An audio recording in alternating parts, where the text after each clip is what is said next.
Good morning, all of you. This is Rajesh, and today I am going to teach you a new topic of civilizing natives, education the nation. Dear student, in my previous video, we already discussed tradition of Orientalism, the viewpoint of Anglicist, the report of Macaulay, recommendation of Macaulay. But here we are going to discuss the chapter, that is the topic is the demand for moral education. अब आप इसको ध्यान से देखो, जैसा मैंने आपको topic ही बताया, the demand for moral education. It may be confused because कि अब इंग्लिसिस्ट जो है वो किस एजुकेशन की तरफ है, जो हमने प्रीवियस वीडियो में डिस्कस किया, वो था education for commerce, education for business, scientific education, उनका फोकस इस पे सारे ही जो है, चाहे वो मैकाले की रिपोर्ट थी या जो भी एंग्लिसिस्ट थी उनका व्यू पॉइंट था. बट यहाँ पे फिर वो चीज आ रही है कि एजुकेशन फॉर मॉरल एजुकेशन. अब मॉरल एजुकेशन क्या है, अब ये कंट्रडिक्शन कहाँ है, ये कंट्रडिक्ट कहाँ से आ रहा है. Before we discuss anything you must point it कि we are discussing civilising the native and educating the nation. So our focus in the whole chapter is education in India.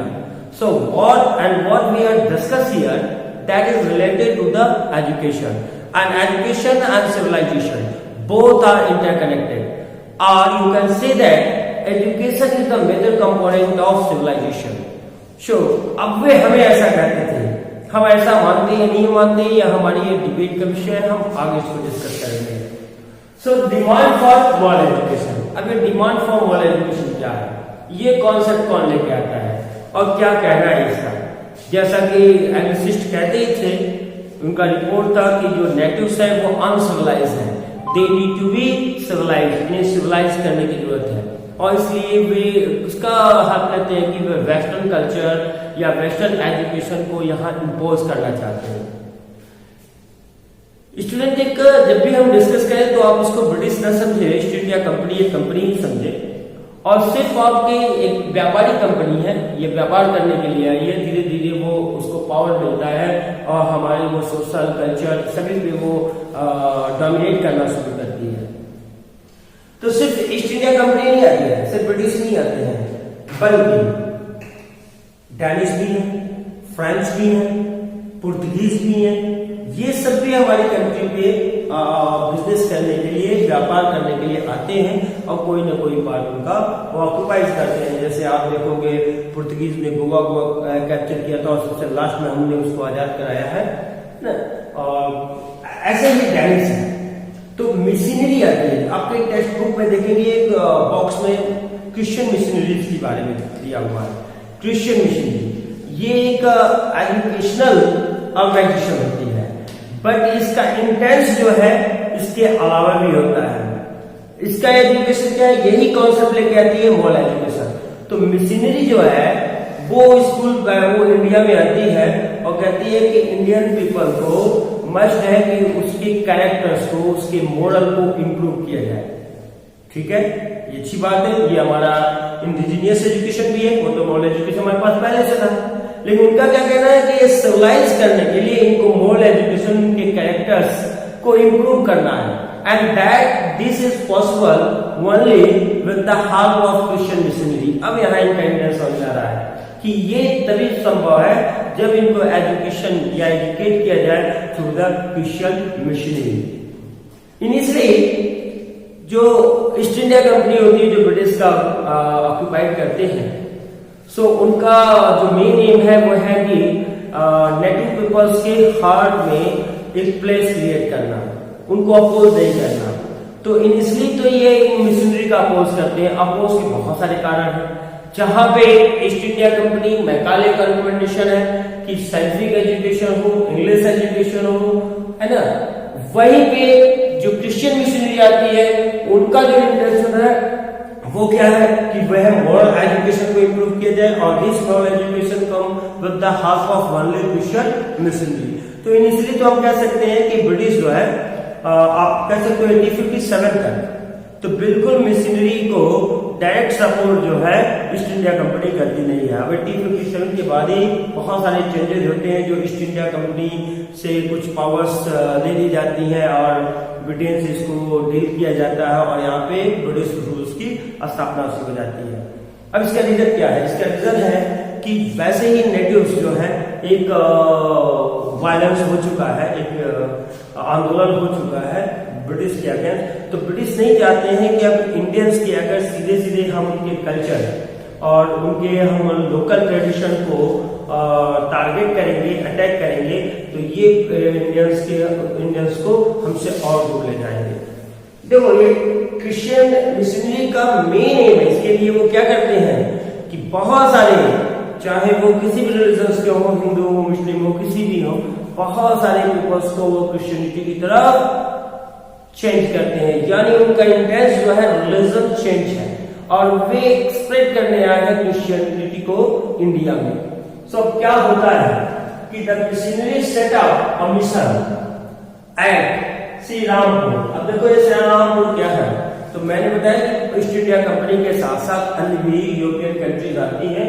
उन्हीं यूरोपियन कंट्री में है Denmark की ये company है, ये भी व्यापार करने के लिए आती है और कलकत्ता के आसपास कुछ एरियाज इनके कंट्रोल में होते हैं। अब ये कभी नहीं सोचता कि ईस्ट इंडिया कंपनी भी यूरोपियन है, इंग्लिश पीपल्स है और मिशनरी भी क्रिश्चियन है, ऐसा नहीं है। देखो ईस्ट इंडिया कंपनी ब्रिटेन की कंपनी है, लेकिन मे भी मिशनरीज में बहुत सारे क्रिश्चियंस जहां भी इस रिलीजन को फॉलोअर है, चाहे वो डेनमार्क में हो सकते हैं, चाहे वो फ्रांस में हो सकते हैं। तो ये यहाँ के जो मेंबर है, जो मिशनर है, वो डिफरेंट कंट्री से बिलोंग करते हैं। तो बोथ आर डिफरेंट। हाँ ये कह सकते हो कि मे बी कि ब्रिटेन के भी ज्यादा से ज्यादा मेंबर इस मिशनरी में इन्वॉल्व हो। तो पहले जब ईस्ट इंडिया कंपनी मिशनरी को सपोर्ट नहीं करती है तो उस सपोर्ट को कौन करता है? डेनिश ईस्ट इंडिया कंपनी, जो श्रीरामपुर में इन्हें अलाउ करती है कि अपने स्कूल को, अपने ऑर्गेनाइजेशन को ये स्टार्ट करें।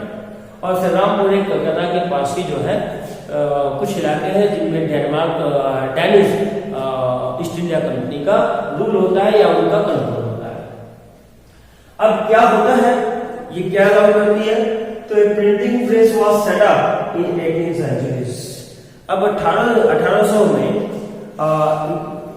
श्रीरामपुर में with the help of Danish East India company missionary जो है, क्रिश्चियन मिशनरी जो है, एक प्रिंटिंग प्रेस इसलिए बुक्स को प्रिंट करने के लिए तो सेटअप किया जाता है। फिर उनके हेल्प से क्या होती है, धीरे धीरे मिशनरी स्कूल्स में सेटअप ऑल ओवर इंडिया, और पूरे इंडिया में धीरे धीरे मिशनरी स्कूल को सेटअप किया जाता है। जिनका मानना था कि मॉडर्न करना, मॉडर्न एजुकेशन तभी पॉसिबल है जब ये क्रिश्चियनिटी की तरफ मूव करें, और ये सिर्फ और सिर्फ क्रिश्चियन मिशनरी के द्वारा ही संभव है। British government in India was reluctant to direct support of missionaries. अब देखो मिशनरी स्कूल को डायरेक्ट सपोर्ट करने से East India company, British East India company जो है, इससे कतराती है या इससे बचने का प्रयास करती है।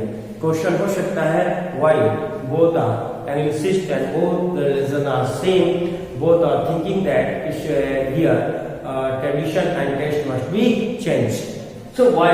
तो इसके रीजन बहुत सारे हैं। कहता है ये चेंज होता है आफ्टर 1857, धीरे धीरे हम देखेंगे उसको। ऐसा नहीं है कि ये डायरेक्टली सपोर्ट नहीं करते हैं, but after a major change after 1857, the battle of Plassey, there was a feeling that any strong attack. अब ब्रिटिश ईस्ट इंडिया कंपनी क्या सोचती है कि देयर वाज अ फीलिंग, उनकी सोच है कि that any strong attack on local custom, कि इंडियन के किसी भी लोकल कस्टम पे अगर हम स्ट्रॉन्ग अटैक करेंगे, जो उनकी फीलिंग, उनकी इमोशन के साथ जुड़े हुए हैं, practices, beliefs and religions, idea must enlarge native opinions. इससे बहुत ज्यादा नेटिव जो है वो उनके अगेंस्ट हो सकते हैं या ब्रिटिश के अगेंस्ट वो ओपिनियन रख सकते हैं। सो ये हमारा मिशनरी के अगर हम पर्सपेक्टिव से देखें तो उनका जो एजेंडा होता है उस एजेंडे के तहत आते हैं। इनका एजेंडा क्या है? इनका एजेंडा है कि ज्यादा से ज्यादा लोगों को क्रिश्चियनिटी की तरफ, उनके रिलीजन्स को क्रिश्चियनिटी में चेंज कराना, और इसके लिए बहुत सारे वो चीजें लाते हैं। और बेसिकली आप देखोगे ना कि जब ट्राइबल ग्रुप होता है, जहाँ पे जो मेन स्ट्रीम सोसाइटी का असर ये होते हैं, वहां पे बहुत ज्यादा ये मिशनरी स्कूल सेटअप किए जाते हैं और बहुत सारे ट्राइबल कम्युनिटीज को, बहुत सारे ट्राइबल पीपल को क्रिश्चियनिटी की तरफ मूव की जाती है। इन्हीं जो इनका एफर्ट होता है क्रिश्चियन मिशनरी का। अब हम बात करते हैं कि चलो स्कूल्स आ गए, एंग्लिसिस्ट की रिकमेंडेशन को मान लिया गया, मैकाले का जो रिकमेंडेशन है कि हायर एजुकेशन के लिए चलो भाई रखना है। तो अब what happen to the local school? अब हम देखते हैं कि लोकल स्कूल का क्या होता है। सो हमारा ये नेक्स्ट कॉन्सेप्ट है what happen to the local school. Local school का क्या होता है? जो हमारे जो इंडिजिनियस स्कूल्स हैं उनका इस पे क्या इम्पैक्ट आता है, क्या प्रभाव पड़ता है? देखो, इस स्कूल को दो पार्ट में हम डिवाइड कर लेते हैं। एक पार्ट हम डिवाइड कर लेते हैं pre British period and second one is the during British period. एक हम ब्रिटिश पीरियड के पहले के एजुकेशन को देख लेते हैं, और ये जो न्यू 1835 में एजुकेशन एक्ट इम्पोज किया जाता है ब्रिटेन से, तो वो ब्रिटिश पीरियड में हमारे यहाँ एजुकेशन में स्कूल की क्या स्थिति होती है, क्या कंडीशन होती है, दोनों में क्या डिफरेंस आता है। सो अगर हम प्री ब्रिटिश पीरियड की बात करें तो जो हमारे लैंग्विस्टिस्ट थे, जो हमारे ओरिएंटलिस्ट थे, ओरिएंटलिस्ट ने हमारे इंडिजिनियस एजुकेशन को स्ट्रॉन्ग माना है, और ये माना है कि सभी जो है सब्जेक्ट की एजुकेशन यहाँ पे पॉसिबल है। हाँ, ये और बात है कि रिलीजन पे फोकस थोड़ा सा ज्यादा है, और वे कहते हैं कि इसमें इम्प्रूव करके और इससे डेवलपमेंट किया जा सकता है, इंडियन पीपल को एजुकेट किया जा सकता है। तो वो तो उनका व्यू हो गया। स्कूल कैसे थे? तो स्कूल जनरली जो पाठशालाएं हुआ करती थी, मदरसे हुआ करते थे, और टीचर ओरिएंटेड स्कूल हुआ करता था कि teacher what they want they teach to the student, and mostly education was oral, no written examination, no particular syllabus, no fix time table.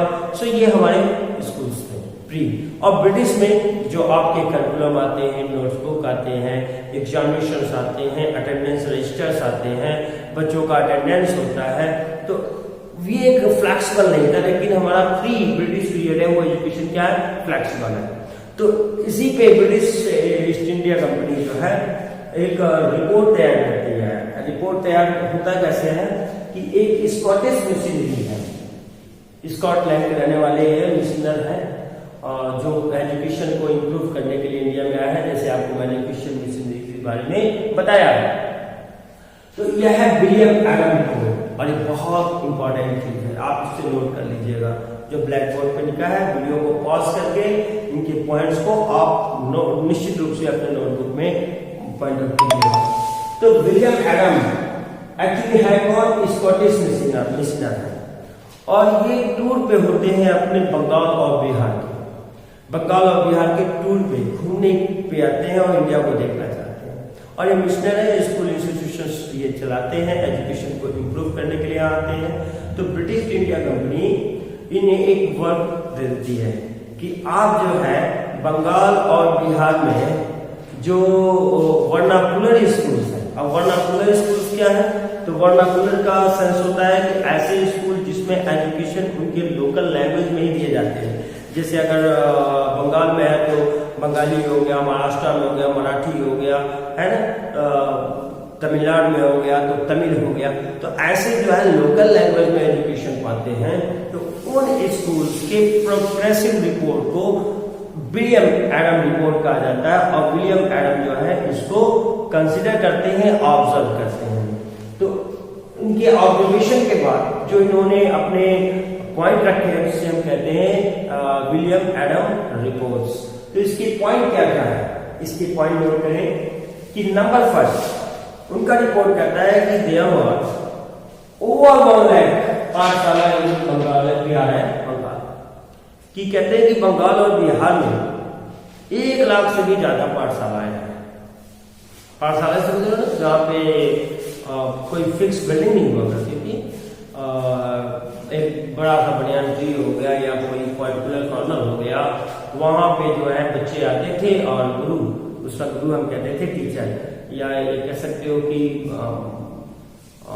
पाठशालाओं में एक गुरुकुल पद्धति होती थी कि बच्चे वहां आते थे और टीचर्स वहां पढ़ाते थे। तो इस तरह के पाठशालाओं को उन्होंने बताया है कि बंगाल और बिहार में ओवर मोर देन 12 लाख जो है ऐसे पाठशालाएं अभी भी एक्टिव है, चल रही है। फिर क्या कहते हैं, सेकेंड का रिपोर्ट है कि this institution we are set up by wealthy people और लोकल कम्युनिटीज।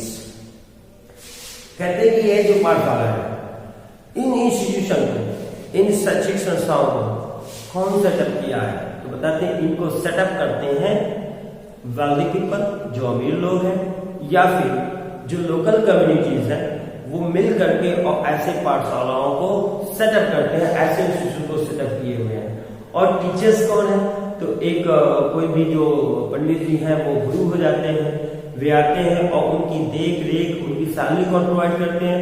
तो यही जो वेल्दी पीपल्स हैं या लोकल कम्युनिटी है, उनकी लाइवलीहुड का मैनेज करती है, उनको लाइवलीहुड जो भी उनकी सैलरी है, सैलरी तो फिक्स होती नहीं है, फ्लैक्सिबल है, तो उनके जीवन यापन के लिए जो भी चीजें होती हैं ये वेल्दी पीपल या लोकल कम्युनिटी उसको प्रोवाइड करती है। कहते हैं the system of education work flexible. अभी बड़ा इंपॉर्टेंट पॉइंट है कि जो सिस्टम ऑफ एजुकेशन है वो फ्लैक्सिबल है, लचीला है। इट मीन्स कि कोई इनका टाइम टेबल नहीं है, कोई इनकी टेक्स्ट बुक नहीं है, कोई इनका नोटबुक नहीं है, कोई इनका सिलेबस नहीं है, नो एग्जामिनेशन, कोई एग्जामिनेशन नहीं है। तो फिर ये चलता है, तो यहाँ पे क्यों चलता है, आप क्वेश्चन अराइज कर सकते हो। तो यहाँ पे जो एजुकेशन है वे ऑफ लाइफ, जीवन जीने का ढंग बताया जाता था। कोई कॉलेज यूनिवर्सिटी नहीं होती थी कि बच्चे आए और उनका कोई फिक्स सिलेबस नहीं है, कोई एग्जामिनेशन नहीं है, बल्कि जो गुरु है वे उनको जीवन जीने का ढंग बताते थे कि वे ऑफ लाइफ कैसे है। ये सारी चीजें इनकी फ्लैक्सिबिलिटी थी। जो टाइम टेबल नहीं हुआ करता था, देखो एक्चुअली होता क्या था कि ये मैंने आपको कहा ना कि आज का जो एजुकेशन है ये बहुत दिनों तक चला है। आज का जो एजुकेशन है वो चाइल्ड ओरिएंटेड है, यानी आप जो चाहते हैं वो हमें पढ़ाना है, हमें आपको फोकस, आज के एजुकेशन का फोकस कौन है, सेंटर में कौन है, तो वो स्टूडेंट है। बट दोज पीरियड जो हम ड्यूरिंग ब्रिटिश पीरियड पढ़ रहे हैं, वहां पे एजुकेशन जो बना वो क्या था, टीचर ओरिएंटेड था, ये गुरु ओरिएंटेड था। यहाँ पे बच्चे फ्री हुआ करते थे। जैसे अगर सपोज कर लो हार्वेस्टिंग का समय आया, तो हार्वेस्टिंग के समय में छुट्टी हो गई, बच्चे भी अपने काम में लगे हुए हैं, फसल को काट रहे हैं जो उनका मेन ऑक्यूपेशन था, और जो गुरु है वो भी अपने फसल को काट रहे हैं। तो जब वो फसल का जब फ्री हो जाते हैं तो फिर आ जाते हैं। सपोज कर लो कि आज रेनी डे हो, रेन आ गया, तो चूंकि ये कई लोकल कम्युनिटी के बच्चे होते थे, इसलिए बरसात हो गई तो कोई फिक्स बिल्डिंग्स नहीं था, तो उस दिन भी स्कूल की छुट्टी हो गई। दैट मीन्स कहने का सेंस है कि एजुकेशन वहां पे पूरी तरीके से क्या था, फ्लैक्सिबल था। और टीचर आया, उसे जो समझ में आता है वो पढ़ाया। अब ऐसा नहीं है कि अब मैं एसएसटी पढ़ाता हूं तो आपको एक फिक्स है कि राजेश सर जब भी आएंगे एसएसटी पढ़ाएंगे। लेकिन दोस्त पीरियड एक टीचर्स आता था, वो इंग्लिश भी पढ़ा सकता था, मैथ भी पढ़ा सकता था, साइंस भी पढ़ा सकता था। वो जो उसके मन में आया वो चीजें वो पढ़ाया, ओरली बच्चों को पढ़ाया लिखाया, और बच्चे उसी को ओरली मेमोराइज करते थे। अब हम आते हैं कि फीस कैसे थी। जैसे आज आपका चल रहा है ना, आपके पेरेंट्स पर मंथ जो है फीस जो है स्कूल में सबमिट करते हैं, उनकी स्लिप मिलती है, और ये मस्ट है इसको रन करने के लिए, आपके एजुकेशन के लिए। तो यहाँ पे क्या है, और सबके साथ फिक्स है ना सभी स्टूडेंट का, लेकिन वहां फ्लेक्सिबिलिटी कैसे है कि fee dependent on the income of parents, और जो यहाँ फीस थी अभी जरूरत पड़ती थी, जैसे मैंने कहा कि मैनेज करना है जो गुरु के लाइवलीहुड है उनके लिए या और भी चीजों के लिए जो भी मैनेज हो सकता है, तो money is a major component to run this such type of institution also. So यहाँ जो फी था स्टूडेंट का वो फिक्स नहीं हुआ करता था कि सभी स्टूडेंट को ये इतने फिक्स करने हैं, बल्कि डिपेंड किया करता था कि इनकी पेरेंट्स का इनकम क्या है। अगर पुअर पर्सन है सो दे need to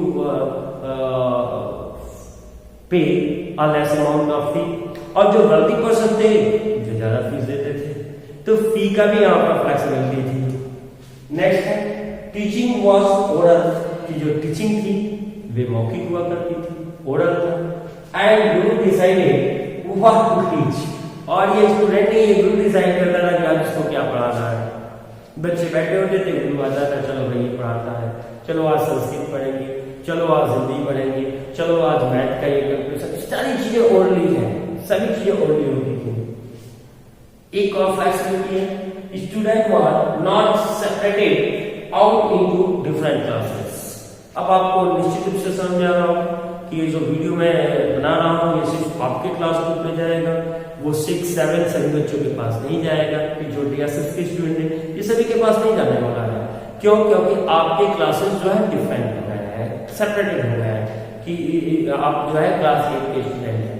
so in this period क्या होता है कि student were not separated into out into classes, different classes, कि जो स्टूडेंट है उनको अलग अलग क्लासेस में नहीं सेपरेट किया गया था। क्लास 6 में पढ़ने वाला बच्चा भी, क्लास 10 में पढ़ने वाला बच्चा भी, क्लास 3 में पढ़ने वाला बच्चा भी, क्लास 2 में पढ़ने वाला बच्चा भी, सभी एक साथ बैठते थे और टीचर जो है उनकी प्रॉब्लम्स को, उनकी चीजों को सॉल्व करते थे, चाहे ओरिएंटेड, चाहे वो ओरली हो, जैसे भी हो। तो क्लासेस जो है सेपरेट नहीं थे, एक ही क्लास हुआ करती थी जहां से बच्चे बैठ करके अपने एजुकेशन को लिया करते थे। एडम क्या कहते हैं कि फाइनली एडम का जो डिस्कवर्ड है इन सारे उनकी जो रिपोर्ट्स है उसका जो कंक्लूजन कहते हैं कि Adam discovered that this flexible system was suited for local needs. कहता है कि ये जो फ्लेक्सिबल है सिस्टम है एजुकेशन का, वो वहां के लोकल नीड्स, जो लोकल आवश्यकताएं हैं उनको सूट करता है, उनके अकॉर्डिंग सही है, उनके लिए ठीक है। तो ये हमारा हमने पढ़ा William Adams report. Next video में हम इस पार्ट को और भी आगे बढ़ाएंगे। Till then have a good day and one more thing, ensure that you must watch this video because